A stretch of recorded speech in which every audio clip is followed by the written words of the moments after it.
Block ઓરા કંપનીમાં block ઓરા કોઈના નામે રોકાણ કરાવી દરરોજ 1% વળતર આપવાની લાલચ આપી રોકાણકારો પાસેથી બ્લેક ઓરા કંપનીમાં રોકાણ કરાવીને કોઈ પણ વળતર નહીં આપી કે રોકાણ કરેલી મૂડી પરત નહીં આપી પોતાના આર્થિક ફાયદો મેળવી ગુનાહિત કૃત્ય કરનાર ટોળકી પૈકી એક આરોપીની સુરત પોલીસે ધરપકડ કરી છે।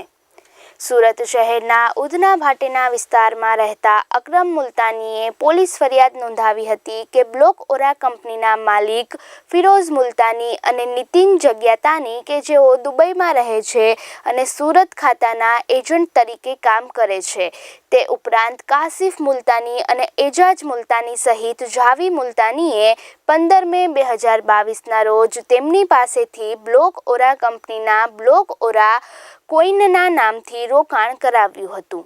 તેમને કહેવામાં આવ્યું હતું કે રોજનું 1% મુજબનું વળતર મળશે। આ લાલચ આપી $20થી લઈ $5000 વાળી અલગ અલગ સ્કીમમાં રોકાણ કરાવી બ્લોક ઓરા કંપનીના DFAI.io ના નામથી તથા www.blockora.com વેબસાઇટમાં આઈડીઓ જનરેટ કરી www.coinmarketcap.com ના એક્સચેન્જ ઉપર કોઈ આવી ગયા હોવાનું જણાવી વધુને વધુ રોકાણ કરાવ્યું હતું। રોકાણ કરાવી 13 જેટલી આઈડીઓ જનરેટ કરાવી હતી।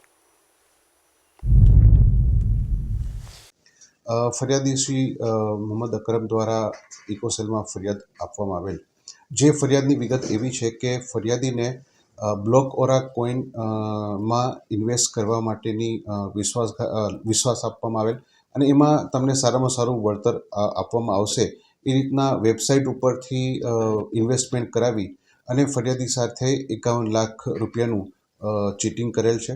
જે અનુસંધાને અમે 5 આરોપીઓ વિરુદ્ધમાં આઈપીસી કલમ 409, 420, 114 અને જીપીઆઈડી એક્ટ મુજબ ગુનો નોંધેલ છે।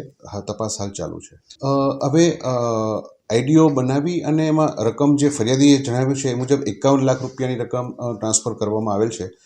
વિશેષ આઈડીની અને અન્ય જે ઓનલાઈન બાબતેની જે ચીટિંગ કરવાની મેટર છે એ અનુસંધાને હાલ તપાસ ચાલુ છે।